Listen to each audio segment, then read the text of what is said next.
ఓం నమః శివాయ. ఓం నమో నారాయణాయ.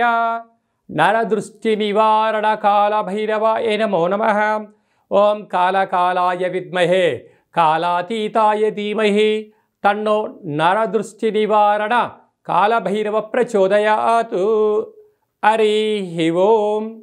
మా ఛానల్కి స్వాగతం. చూస్తున్న వీక్షకులకు ప్రేక్షకులకు ప్రియ కాళభైరవ భగవద్బంధులకి స్వాగతం పలుకుతూ మమ్మల్ని ఎంతగానో ఆదరిస్తూ ఉండబడినటువంటి ప్రియ సోదర సోదరీమణులకు జ్యోతిష్య అభిమానులకు సనాతన ధర్మ సంరక్షకులు అందరికీ కూడా శ్రీ విశ్వావసునామ సంవత్సర చైత్రమాస శుద్ధ బహుళపక్ష ఆదివారం అమావాస్య సందర్భంగా అందరిపైనను ఆ కాళభైరవుడి యొక్క కృప కటాక్ష వీక్షణ ఉండాలని కోరుకుందాం. ద్వాదశ రాశుల్లో గ్రహ గమనాన్ని ఒకసారి వీక్షింపచేద్దాం. మేషరాశిలో ఏడాది తర్వాత రవి సంచార స్థితి, వృషభ రాశిలో దేవగురు బృహస్పతి చివరార్ధ సంచార స్థితి, కర్కాటక రాశిలో కుచ భగవానుడు నీచ భంగ రాజయోగ సంచార స్థితి, కన్యరాశిలో కేతు సంచార స్థితి, మీనరాశిలో చతుర్గ్రహ సంచార స్థితి, బుధ భగవానుడు శుక్ర భగవానుడు శని భగవానుడు రాహు భగవానుడు సంయోగ సంచార స్థితితో ద్వాదశ రాశుల్లో గ్రహ గమనాలు ఈ విధంగా ఉన్నాయి.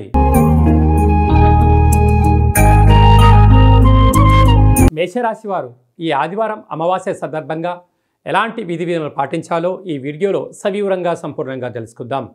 మేషరాశిలో ఏ నక్షత్రాలు వస్తాయిగా అశ్విని నక్షత్రంలోని 4 పాదాలు, భరణి నక్షత్రంలోని 4 పాదాలు, కృతికా నక్షత్రంలోని 1 పాదం కలిపితే మేషరాశి.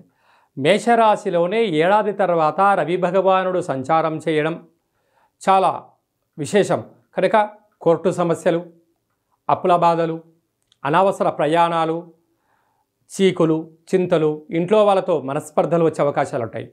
అప్పుడు మేషరాశి వారు ఎక్కువ శాతంగా ఏకాంతంగా ఉండడానికి ప్రయత్నం చేయడము, తీర్థయాత్రలు, ఆధ్యాత్మిక కార్యక్రమాల్లో పాల్గొనాలి అనేటువంటి ఈ ఆలోచన చాలా మంచిదని చెప్పి కూడా గమనించాలి.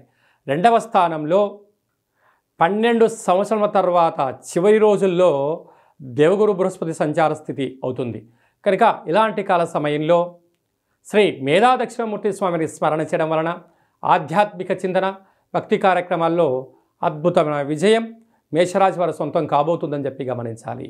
అలాగనే నీచభంగ రాజయోగ సంచార స్థితిలో కుజుడు సంచారం చేయడం వలన వీలైనంత వరకు ఈ శనివారం శనిత్రయోదశి ఆదివారం అమావాస్య సందర్భంగా దూర వాయు జల ప్రయాణాలకు దూరంగా ఉండండి.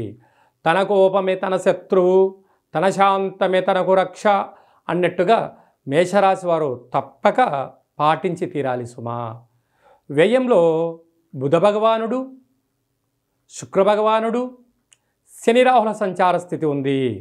ఏలనాటి శని ప్రారంభం అయిన తర్వాత మొట్టమొదటిసారిగా వచ్చేటువంటి శని త్రయోదశి కారణం వలన వీలైతే పెసరలు, బొబ్బర్లు, మినుములు, నల్ల నువ్వులను దానం చేస్తే యోగదాయకం. వీలైనంత వరకు ప్రతి శనివారం పూట ఉపవాస దీక్షను ఉండడం, కుక్కలకు సాధువులకు ఆహారాన్ని ఏర్పాటు చేయడం యోగదాయకం. ఆదివారం అమావాస్య పూట వీలైనంత వరకు మీరు మౌనంగా ఉండే ప్రయత్నం చేయండి. మౌనము అనేటువంటిది పెద్ద ఆయుధం. అంటే చిన్న చిన్న మాటలు ఆవేశానికి వెళ్ళి పెద్ద పెద్ద మాటలుగా మారుతూ ఉంటాయి. ఇలాంటి కాల సమయంలో మనం ఏం చేయాలి, ఏం చేయకూడదు అన్నట్లయితే అశ్విని నక్షత్ర జాతకులు ఒక తెల్లటి గుమ్మడికాయలో తెల్లవాలు 7 రంగులు కలిపినటువంటి దాంట్లో వేసి, అంటే రంగులు కలిగినటువంటి కుంకుమను పసుపును వేసి దిష్టి తీసి బయట వేయడం వలన వారికి చిత్రవర్ణంలో అద్భుతమైన విజయం కలుగుతుంది. భరణి నక్షత్ర జాతకులకు గుమ్మడికాయలు తెల్లటి సున్నాన్ని వేసి దిష్టి తీసి బయట వేయాలి. కృతికా నక్షత్ర జాతకులకు చారడంత కుంకుమను వేసి దిష్టి తీసి బయట పడేయడం వలన రుణ రోగ శత్రు సమస్యలు సమస్యపోతాయి. అలానే ఓవరాల్గా ఈ మేషరాశి జాతకులందరికీ కూడా పూజామందిరంలో ఒక కుష్మాండ దీపాన్ని ఏర్పాటు చేయడం, వీలైనంత వరకు పసుపు రంగు లేక ఎరుపు రంగారో వస్త్రాలు ధరింపచేయడం, సూర్య నమస్కారం చేయడం, తెల్ల జిల్లేడు వృక్షం దగ్గర దీపం పెట్టడం, ప్రదక్షిణ చేయడం వలన మేషరాశి వారికి ఉండబడినటువంటి ఈ కోర్టు సమస్యలు ఉండొచ్చు, ఆర్థిక సమస్యలు ఉండొచ్చు, ఉద్యోగ సమస్యలు అనేక రకాల సమస్యలకు ఈ చిన్న రెమెడీ ద్వారా అద్భుతమైనటువంటి చేర్పులు మార్పులు కలుగుతాయని చెప్పి కూడా గమనించాలి. శ్రీ విశ్వావసునామ సంవత్సరంలో ప్రారంభకాల సమయంలోనే చైత్రమాసంలో కృష్ణపక్ష ఆదివారం అమావాస్య రావడము, శనివారం రోజు శని త్రయోదశి రావడం చాలా అరుదుగా జరుగుతూ ఉంటుంది. కనుక ఇలాంటి కాల సమయంలో మనమందరము కూడా ముఖ్యంగా పాటించాల్సిన విషయం ఏమిటయ్యారగా, శనిరాహుల సంచార స్థితి మీనరాశిలో ఉంది కనుక అందరము కూడా వీలైనంత వరకు శనివారం పూట శని భగవానుని దర్శించి నల్లటి వస్త్రంతో ఆయనకు దీపాన్ని వెలిగించి నల్లటి నువ్వులతో అర్చన చేసి నల్లటి ద్రాక్షను దక్షిణ సహిత నల్లటి నువ్వులను అక్కడ ఉండబడిన బ్రాహ్మణోత్తములకు దానం చేయడం వలన శనిరాహుల దోషం తొలగిపోతుందని చెప్పి ప్రధానంగా గమనించాలి. అదే కాకుండా మనకు చైత్రమాసంలో శ్రీ విశ్వావసునామ సంవత్సరంలో ప్రారంభకాల సమయంలోనే ఆదివారం అమావాస్య అనగానే మనకు బాగా గుర్తొచ్చేటువంటి విషయం ఏమిటంటే తెల్ల జిల్లేడి యొక్క వృక్షము. తెల్ల జిల్లేడి యొక్క వృక్షానికి ఎవరైతే ప్రదక్షిణ చేస్తారో, వీలైతే అక్కడ దీపాన్ని ఎవరైతే పెడతారో, ఇంకొంచెం పరిస్థితుల ప్రభావం అనుకూలిస్తే ఆ యొక్క తెల్ల జిల్లేడి యొక్క వేరును తీసుకుని వచ్చి బాగా కడిగి సింధూరం పూసి ఇంట్లో ఒక లక్ష్మీ గణపతి పూజా కార్యక్రమం చేయించుకొని ఇంట్లో పెట్టుకున్నట్లయితే మనకు రాబోయే 7 తరాలకు అద్భుత రాజకీయ, విద్య, ఉద్యోగ, వ్యాపార కార్యక్రమాల్లో విజయాలన్నీ మన సొంతమవుతాయని చెప్పి గమనించగలగాలి.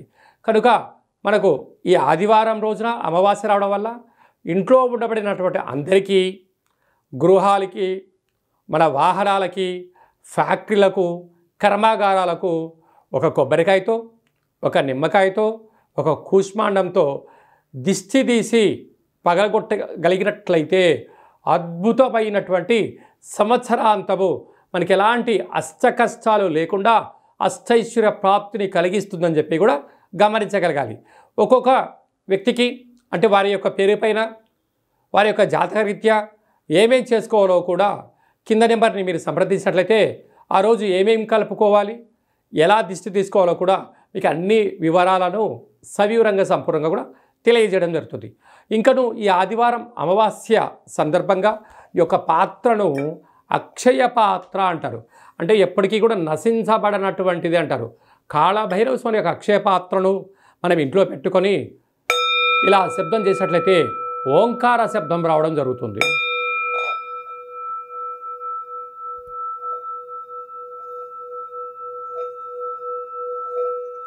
ఈ శబ్ద తరంగాల్ని సృష్టించడం వల్ల ఇంట్లో ఉండబడినటువంటి జ్యేష్ఠాదేవి బయటికి వెళ్ళిపోయి గ్రామంలో, దేశంలో, రాష్ట్రంలో సంచరిస్తూ ఉండబడినటువంటి మహాలక్ష్మి మాత గళ్ళు గళ్ళుమంటూ ఇంటికి రావడం జరుగుతుంటుంది.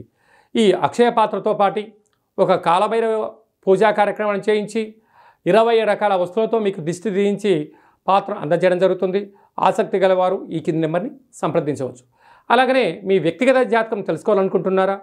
మీ పేరు, పుట్టినటువంటి తేదీ, నెల, సంవత్సరం, సమయం రాసి వాట్సాప్లో పంపించగలిగినట్లయితే 100 సంవత్సరాల జాతకాన్ని వ్రాసి పంపించి మీరు పుట్టినప్పుడు గ్రహ గమనాలు ఎలా ఉన్నాయి, ప్రస్తుతం ఎలా ఉంటున్నాయి, శ్రీ విశ్వావసునామ సంవత్సరంలో ఎలా ఉండబోతుంది, రాబోయే కాలంలో గ్రహ గమనాలు ఎలా ఉంటున్నాయి అనేటన్ని కూడా సవివరంగా సంపూర్ణంగా తెలియజేయడం జరుగుతుంది. చాలామందికి పుట్టినటువంటి వారికి డేటా బర్త్లు లేనటువంటి కారణం వలన చాలామంది ఇబ్బంది పడుతూ ఉంటారు. మీ యొక్క పేర్లు యొక్క మొదటి అక్షరాన్ని అనుసరిస్తూ రాశిని తెలియజేస్తూ రాశి యొక్క ఆదాయ వ్యయాలు, రాశి యొక్క పరిస్థితులు అన్నీ కూడా తెలియజేయడం జరుగుతుంది. అలాగనే కాలభైరవ ఉపాసన చేత రమణ శాస్త్రం ద్వారా భూత, భవిష్యత్, వర్తమానాన్ని తెలియజేయడం జరుగుతుంది. కనుక జాతకాన్ని తెలుసుకుందాం, జీవితంలో రాబోయే అడ్డంకులు ముందే తెలుసుకుందాం, వాటిని అధిగమించే ప్రయత్నం చేద్దాం, ఆ కాళభైరవ స్వామికి ఆశీస్సులు పొందుదాం, అందరము బాగుందాం, అందులో మనమందరం ఉందాము అనేటువంటిది కార్యక్రమంలో స్వామివారికి ఆశీస్సులు పొందుదాం. అందరికీ శుభం, జయం, లాభం జరగాలని కోరుకుంటూ ఆశీర్వచనం. ఓం శతమానం భవతి శతాయు పురుష సతేంద్రియ ఆయుష్యేవేంద్రియే ప్రతిష్టతి. శ్రీ విశ్వావసునామ సంవత్సర ప్రారబ్ధమాస చైత్రమాస భానువాసరే అమావాస్య తిథి పర్వకాల సమయే సర్వత్ర శుభం జయం లాభం శాంతిరస్తు వృద్ధిరస్తు తుష్టిరస్తు వృద్ధిరస్తు అవిఘ్నమస్తు ఆయుష్యమస్తు ఆరోగ్యమస్తు స్వస్తిం శివం కర్మాస్తు కర్మ సమృద్ధిరస్తు వేద సమృద్ధిరస్తు సర్వే జనా సుఖినో భవంతు లోకా సమస్తా సుఖినో భవంతు సర్వం శ్రీకాళభైరవదేవతార్పణమస్తు. హరి ఓం. ఈ వీడియో మీకు నచ్చినట్టయితే లైక్ చేయండి, మా ఛానల్ని సబ్స్క్రైబ్ చేయండి. ఈ ఆధ్యాత్మికమైన భక్తి సమాచారాన్ని భగవద్బంధులకు మిత్రులకు చేరవేయండి. హిందూ ధర్మాన్ని కాపాడండి.